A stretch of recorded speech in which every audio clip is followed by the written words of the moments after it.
All right, guys. Everyone needs to have a whiteboard on their desk and their notebook and your whiteboard on your desk, please. We have a ton of content we got to get through. We're going to move very quickly. Friendly reminder, tomorrow you have vocab 11 through 20, right, Kellen? Right. 11 through 20 tomorrow. So please make sure, if you have not finished your lecture, it's been a rough day already for you with that do now. It's going to get real rough here because I'm not reviewing too much. If you haven't finished your map, you need to get it done. It's all due on Thursday, so get it done. And your primary, which is also posted, you need to get it done. Is everyone clear? Okay, because there's so much content. We're going to move super fast today. In case you haven't looked at my boards. Board. That's how much we're doing today. What? So when I watched the video, you said something about copying from the board, which Trading companies. That was from the board on Friday. I would take a photo of it because it's probably not going to be up there too much longer. On your whiteboard, here we go. Please tell me, what is the name of the tool used that will allow oceanic trade to occur because it uses the stars? Morgan, can you please help Maggie? Never mind.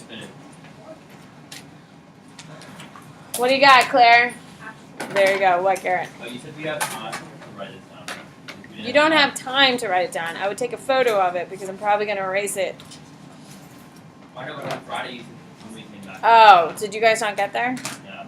All right, I'm going to go through it super fast, so I would take a photo of it just in case. On your whiteboard, please tell me, what is the name of the sail that allows a ship to catch some wind even when the wind is going in the wrong direction? You need to have 2 words on your board at least, and don't tell me one of them is sail. 3 words is best. Aiden. Perfect. On your whiteboard, what allows these massive ships to steer? Not very helpful. You did get a lot done, and I'm very proud of you. However, that doesn't help you today. You should have 2 words on your boards here, people. What is it? Arima. Chinese rudder. On your whiteboard, please tell me, what is the knowledge of wind directions worldwide called? Knowledge of wind directions. Good. I got 1 so far. Sadie, educate your peers. Yeah. Damar. On your whiteboard, please tell me, what is the name of the gentleman who opens up a navigation school that will propel Europe into becoming worldwide leaders? Good. Who is it, Logan? On your whiteboard, please tell me, who's the first dude to sail around the tip of Good Hope, and he returns very quickly after. You see the difference? Good. No. Logan. No. Good. Who is it, Katie? Very good. Who is the name of the guy who sails around the Cape of Good Hope and makes it all the way to India, who will then open up oceanic trade to the East Indies? Logan. You see the difference, my darling. On your whiteboard, please tell me, what is true or false? Christopher Columbus believed the world was flat. True or false? Good. The answer is what, Maggie? What did he believe? He knew the world was not flat, but what did he believe, Garrett? Wait, it was smaller. He thought it was smaller, absolutely. He didn't think it would take as long as it did. On your whiteboard, please tell me, what is the name of the gentleman who was the first to circumnavigate, even though he didn't really circumnavigate because he died, but he still gets credit for it. Good. Who is it? Shivani. On your whiteboard, please tell me, what is the name of... please tell me, what is the first country to rise in power during the Age of Exploration? They're not going to be in power long, but they're going to be the first to rise. Good. Jesse. Portugal. On your whiteboard, please tell me, what is it called when the Portuguese are going to set up ports all around Africa, and when you pull in and you're non-Portuguese, you have to pay a tax. What do we call those taxes? Good. What do we call them? What do we call them, Brooke? Trade duties. On your whiteboard, please tell me, what is what do we call the 2 most powerful companies in the history of the world? I need their full names and their abbreviations for both. Who are the 2 most powerful countries in the history of the world? They're so powerful They can make their own laws. They can make their own treaties between nations. They can declare war. They have the full and complete support of the government. Spin it. I do. Sounds good. Thank you. Aiden, you're out. Good. Who are they? Avery. British East India Company. And what is the abbreviation of the British East India? Oh God, sweetie. What is it, Isabel? The British is DOC and the Dutch is VOC. There you go. All right, that's where we left off. Is that correct? Aiden, you know you're supposed to get signed out, right? Oh, yeah. Is it time? That's what the phone call was, my love. All right, so trading companies is where we left off. I'm going to go through this super fast. Here we go. So the two most powerful companies in the world are the Dutch East India Trade Company, which is known as the VOC, and the English East India Trade Company, which is known as the EOC. Okay? You need to know that they are private military to enforce trading with government support. So if something goes bad with the British, okay, with the EOC, the British government military show up. They can sign and create their own treaties, which no other nation can do. They start war, okay, with the backing of the government. They're the wealthiest companies ever. If you've ever looked at the Queen of England and been like, damn, how did she get so many jewels? This is the foundation of her getting all that jewels. Yes? Okay? They're the wealthiest companies ever. They are not a government company. They are a private industry with government support. Do we see these types of companies today? Yeah. There's only a couple of them in the world. Only a couple the United States deal with. But typically, no more will we have companies like this because they're going to cause a war here in about 30 seconds. Okay? So, there you go. So, you do need to know. Let's go. I'm moving on. Finish those notes later. Here we go. You need to know that the Spanish are going to conquer the Philippines. Okay, you're going to write that down. The Spanish are going to conquer the Philippines. Okay, the Dutch are going to control Indonesia. Those are the last 2 points you need to know because they're going to be important here in a little bit. Okay, so the Dutch are going to conquer and control Indonesia.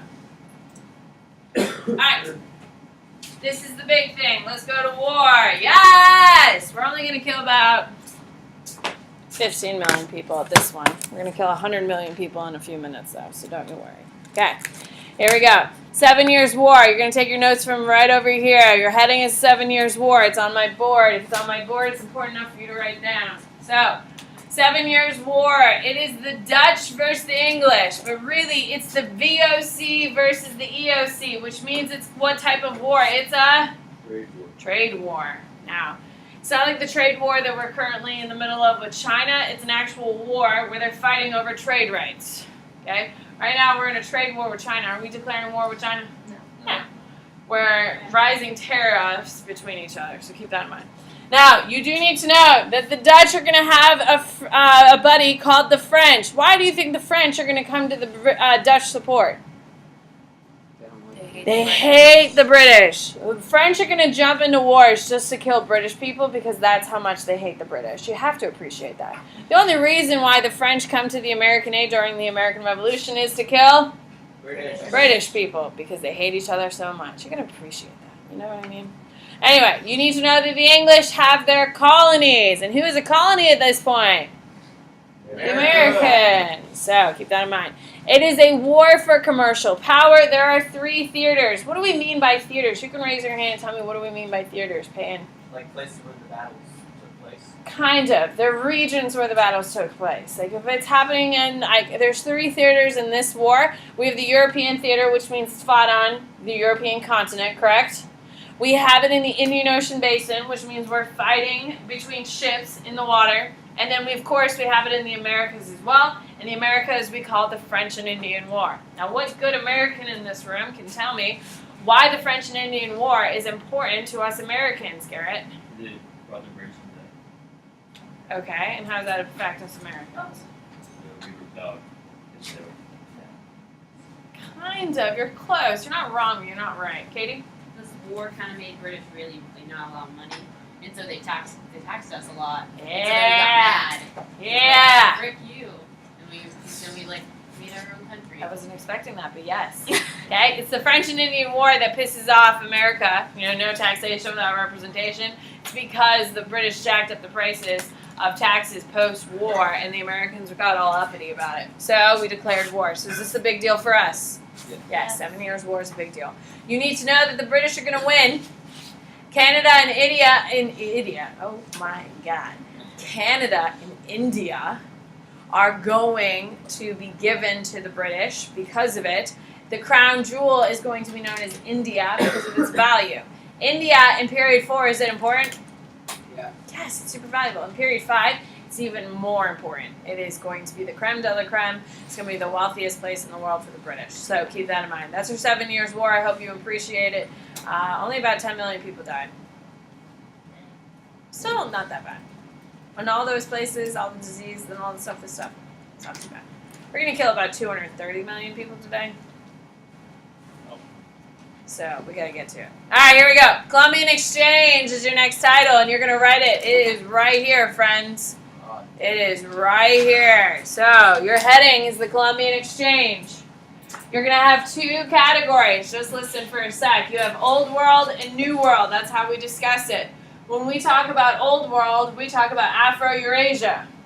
When we say New World, we're talking about the Americas. So make sure you understand your frame of reference. Now, in the list that I just created, for you, in these columns are new items in that region. So, if smallpox, was it created in the Americas or just arrived in the Americas? Arrived. It arrived. Maize, is it created in Afro-Eurasia or did it arrive? Arrived. So you need to make sure you understand that these are new items in each region, or this chart's not going to make much sense to you. Would you agree? Okay, so the Columbian Exchange. I'll start with the New World, Old World first. Is that okay? And I'll help you write down your columns. Afro-Eurasia, they get maize, potatoes, beans, and manioc, sweet potatoes. Okay? Now, next to manioc, you need to know that it will increase Africa's population. Oh my God! Period 4, we have a crop called manioc that increases population. Oh, good heavens! Wasn't there a crop during period 3 that increased Africa's population as well? What could that have been? Bananas! You see how a lovely essay you could talk about? See all this evidence? You could easily tie these things together. What? What is manioc? Manioc is like a tree kind of thing. It's like a chalky flower, like starchy tree. Yeah, it's kind of like yucca, but like not. It's bigger. It's kind of gross. What? What is Google? Okay, there's nothing I can do. That's kind of a common food. It's like sweet potatoes. Huh? I thought they got sweet potatoes and along with We have more sweet potatoes. Yeah, you're just gonna see more. Like there's different varieties of sweet potatoes. Sweet potatoes we're thinking of are coming from here. All right. Anything in black is going to be your actual like crops or diseases and food items. In blue, these are your cash crops that we're going to be getting. Okay, so blue is cash crops. So we have tobacco for the first time in Afro-Eurasia. We have massive cotton collection. Why don't we say cotton for the first time? Why don't we say that, Garrett? No, we're talking about the Columbian Exchange, so it would work. Payne? Because they were growing it in India. Yeah, they have a little bit of it in India. There's a little bit around. But this is the first time we're going to have massive cotton collection. We have sugar cane. It's going to be a cash crop here because we have plenty of room to grow. Of course, Brazil is going to be the biggest export. We have coffee growing for the first time in large scale. We already have coffee. It can grow in one area in Africa. Okay? However, we can grow much more of it over the Americas, and silver. Silver first appears during period 4 to Afro-Eurasia, and the Chinese love it. This is the first time the Europeans have something the Chinese want, and guess what the Chinese are going to do? Take it. They're going to sell as much as they can possibly get for it. Is this going to make them stronger or weaker? Weaker. Weaker. You're going to be selling back all of our gold and all of their items to get it. So, those are your cash crops. In the Americas, are new items. You have smallpox, measles, whooping cough. Ooh, I had that. That was No. not fun. Flu. Yeah. So, keep in mind, our first 4 items over here was maize, potatoes, beans, manioc. They're getting smallpox, measles, whooping cough, flu. Sounds like a terrible trade. They also get horses, cattle, pigs, and chicken. Could you imagine your Mexican food without any chicken or pork in it? That'd be the saddest thing in the world. Right? It'd be the saddest. It'd be so sad. I love me a good chicken taco, I'm not gonna lie. However, obviously the disease is sadder. Thank you, Jesse. Okay, couple things you should know. These are big pieces of information. You're gonna put a big star next to it. It's a very big deal, and a lot of kids get tripped up on this. Overall, population booms worldwide, even though American populations plummet about 90%. Yes. So even though we're going to kill, we estimate about 90 million people in the Americas die, there's still a population boom because of all these crops. It is important for you to know that the old world benefits the most. I think that's pretty clear, yes? Okay? It's pretty clear the old world is going to benefit. Okay? Any questions about the Columbian Exchange? The Columbian Exchange is the exchange of food, diseases, ideas, and cultures between old world, new world. Is everyone clear on that? Okay. Alright. Alright, so smallpox we just talked about, but I just want to make sure. You're also going to see a bunch of other diseases go around. We estimate that the Aztecs we're going to kill about 17 million Aztecs or 1.3 million. Why don't we know? There's no written records. We don't have any census, so we're not really sure if it's just sad about 1.3 million or if it's complete destruction of 17 million. We have no idea. That is why we don't call the Columbian Exchange a genocide. Why? It's a genocide. We know we kill about 90%. Why is it not considered a worldwide genocide, Jesse? Yeah, we have no idea how many people it actually killed. So because of that technicality, do we call it a genocide? Isn't that convenient? Very convenient. So, just going back over it, American food items are showing up in Europe. It's going to increase the worldwide population, as you can see. You like my handy chart? Do you feel like you know more now? Nice. All right, so just listen. We got migration. All right, here's your next big category. It's called triangular trade. I would go to a different page, though, girl. You're going to run right out of room. Yep. Sorry, girl. It's a big one. You need to know this. Guys, by the way, there is going to be an essay that is either on Columbian Exchange or on triangular trade. They're huge. They're fundamental, and we're going to be talking about them for the next 3 periods. All right. So, what is triangular trade? What? Man. Is triangular trade a part of Colonial Exchange? No, it's not. They're happening along the same time. Is it technically? Yes, because ideas and stuff are moving. But is it? No. What's it right there? All right. So Europeans are going. So top of the page, you're going to write triangular trade. Europeans are going to sell guns, rum, and manufactured goods to Africa.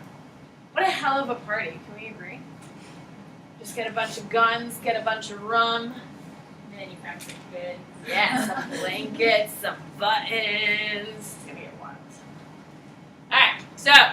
Europeans sell guns, rum, manufactured goods to Africa. Africa sells slaves in exchange for guns, rum, and manufactured goods. Okay?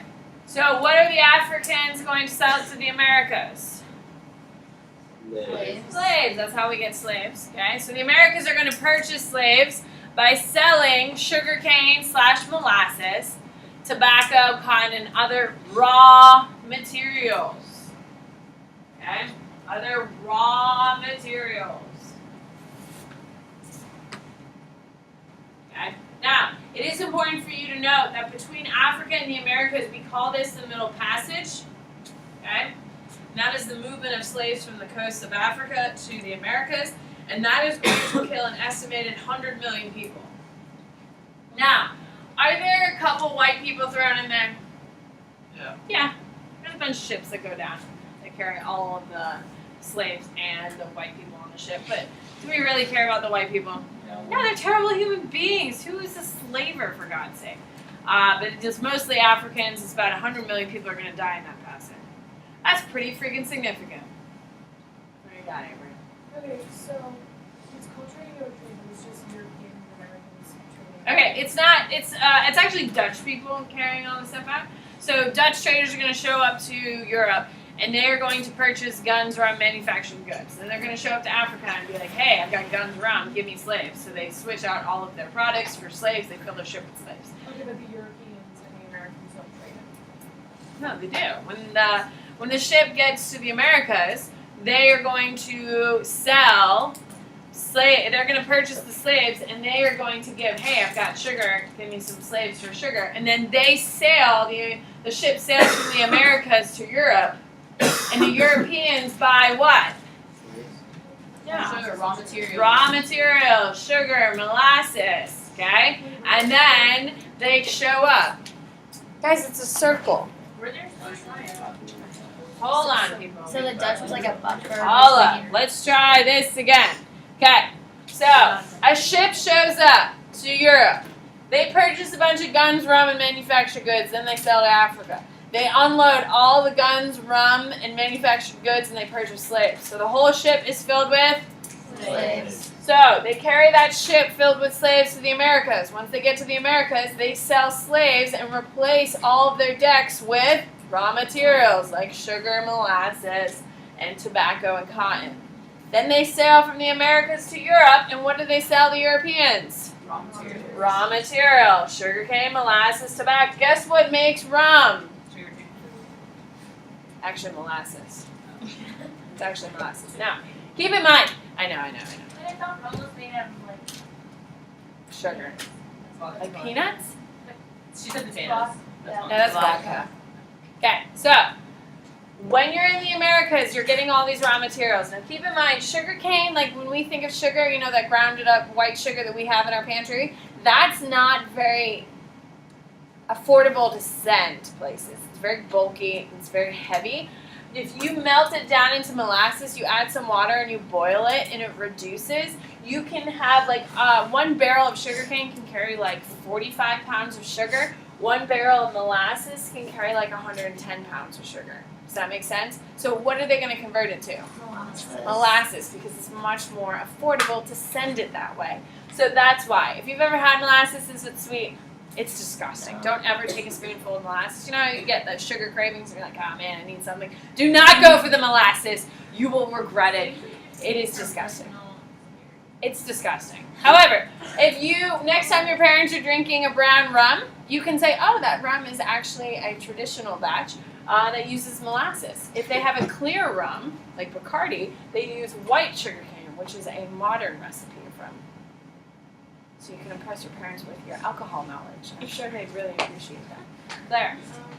Is the middle passage the one going from Europe to Africa? No, it's going from Africa to the Americas, which is why it's between And Africa is and that Americas. 100 million people who were like transported? 100 million people were transported, about 25 million died. Wow. Oh, is the Columbian Exchange like a part of the triangle trade? Technically, is the Columbian Exchange triangular trade part of Columbian Exchange? Technically, yes, because goods are moving back and forth between old world, new world, correct? But I want you to think of them as two separate things. Are there different like ships that go from Europe to America? Yeah, it's usually like, for instance, you and Logan, you own a ship and you're like, yeah. So you go to Europe, you go to England, you pick up your stuff, then you go to Africa, pick up your slaves, then you go to the Americas, sell your slaves, and then you head back. You just do it on a loop every 2 years. So it's the same ship. It's Dutch people are really running it. They're the ones controlling it. All right. Really it's the Dutch. What about the English? English are mostly just doing the farming. They're the ones making money off the raw materials. Sailing the seas like that every 2 years, you're going around, is not fun, enjoyable, and you're literally like the worst people on the planet. Can we agree? How long did it take to sail? About 2 from hours. Europe Oh, 2 hours. Did I just say 2 hours? Yeah. Yeah. Damn. 2 years. To do the whole triangular sailing, it's 2 years. About if you're just going straight from Europe, it takes about 3. I think they got it down to like 3.5 months. Does molasses not go bad? No, it doesn't go bad, and rats won't eat it. Guess what they'll do to sugar? It is pretty gross. What, Avery? Okay, so it could never go like Transformation. This is your next chapter, by the that. way. But the Europeans, or the Europeans would never get slaves, and the Americans mean, they can. What do you mean, but they never did it backwards? Just keep it nice and cyclical. That's all you need to know. Now, is there rum in the Americas? Yes. Yeah, they make their own rum. They got molasses. That's how you make rum. That's why rum, like your traditional rum, are brown because it's made from Molasses. yeah.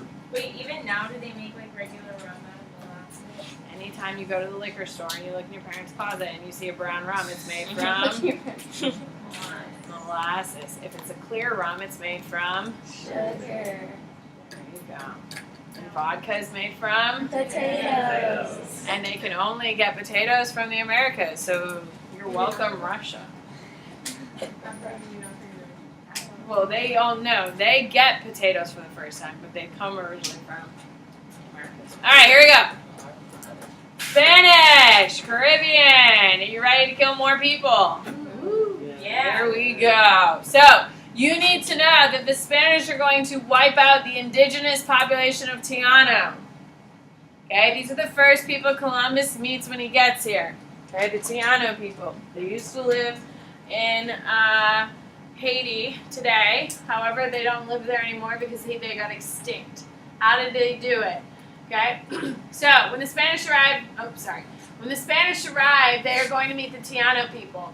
Now, do they have items like silks and spices? No, because they're in the Americas and that's not what they have. So what they do is they force them to work in gold mines instead. And that is how they wipe out the indigenous population. There is no one on the face of the planet who is related to a Tiano person.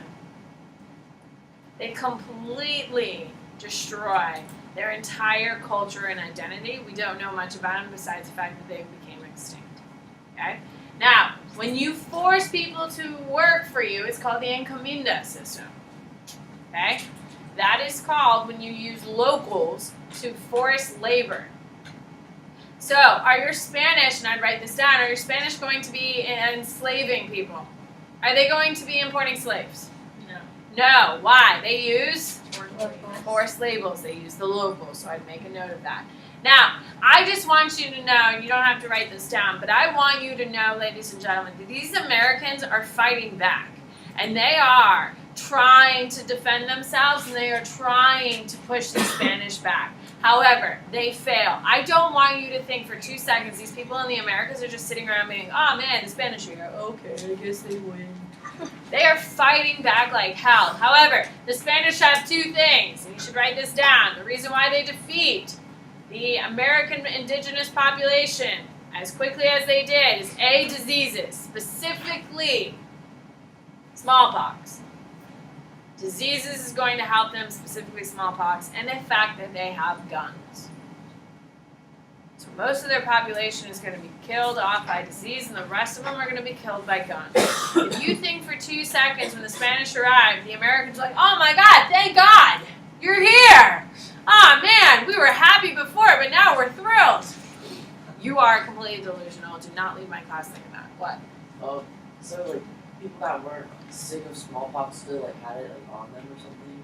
Well, some people, very few people in the Americas are going to have the antibodies to defeat it. Like, for instance, if you got contracted with smallpox right now, you'd probably live. It wouldn't be good. It's going to have terrible consequences, but you'll probably live because you've been exposed to similar things. These people, like, only like 5% of their population have those antibodies. So 95% of their population is going to die of disease. So like the Europeans came. Carrying the disease, which makes sense because they've been exposed to it. They have the antibodies just like you would. So it was just like chilling on their bodies, waiting for someone Well, else. or someone came over sick. Oh. Yeah, and like if you can be a carrier of it and not know you have it. Like if you defeat it, it's still in your bloodstream and all that stuff. Yeah. What do you got, Ben? You need to write down Hernan Cortez, by the way. Did the native, like the people that already lived there, not have diseases that also like the? So funny thing you say that. There's only really one disease that goes from Americas, goes from New World to Old World, and it's syphilis. And what is syphilis, Mason? It's the thing on, I don't, It's an it's, It's yeah. an STD, and it makes you go crazy. Yeah. That's kind of. It's the only real big disease that had a consequence in the Old World. So, you're welcome.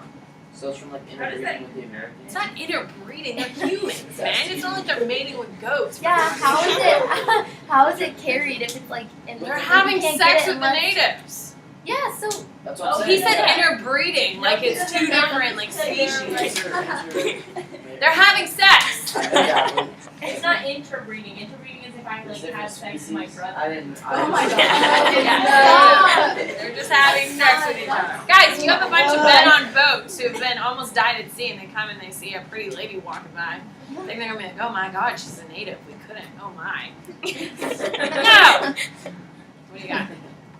You need to know Pizarro. Pizarro. Wait, what about her name? Well, you need to. Well, you should have written down. He conquered the Aztecs, you weirdos. Where are they tied? Tiano's there in what we call modern day Costa Rica, Dominican Republic, and Haiti.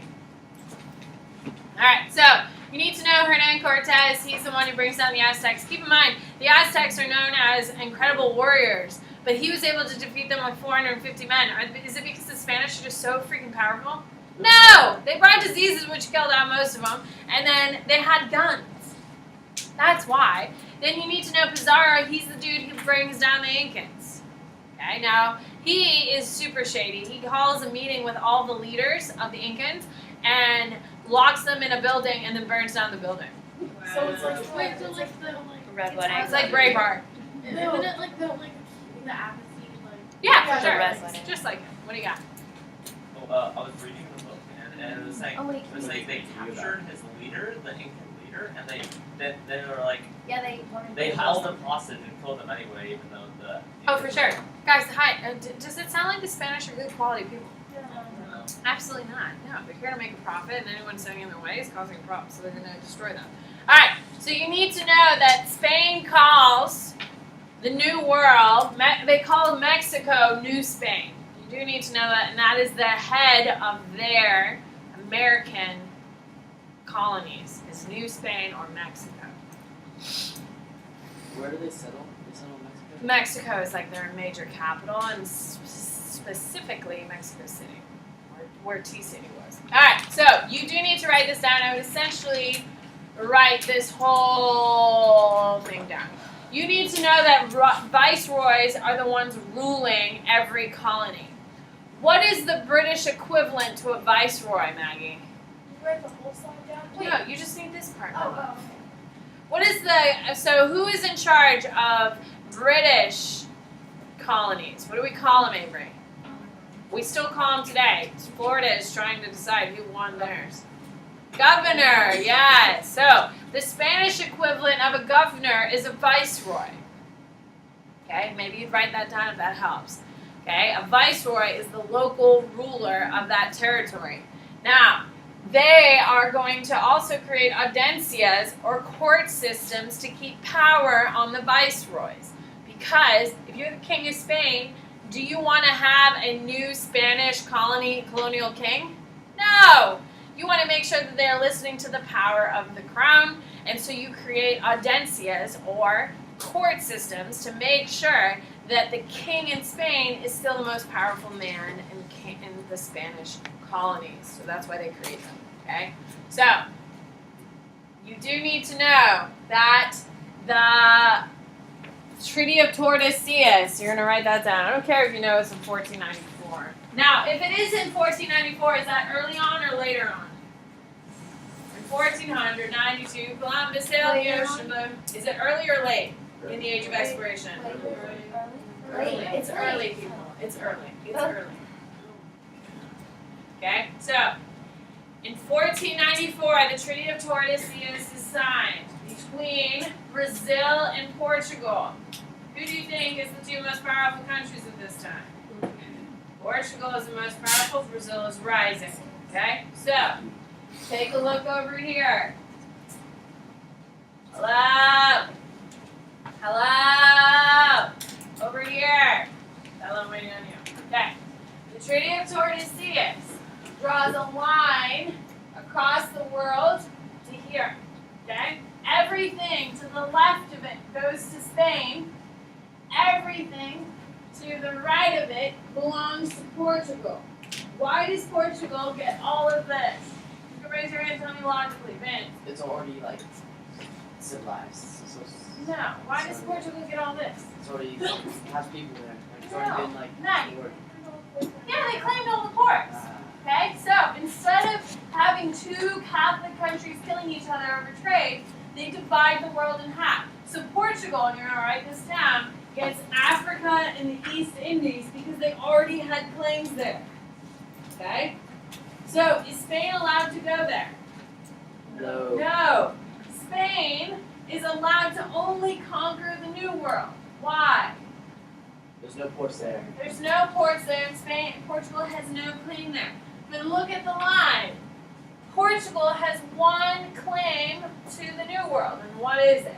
Brazil. Brazil. So what is the only country in the Americas that speaks Portuguese? Brazil. You need to write that down. Because of the Treaty of Tordesillas, Portugal is only allowed to claim Brazil.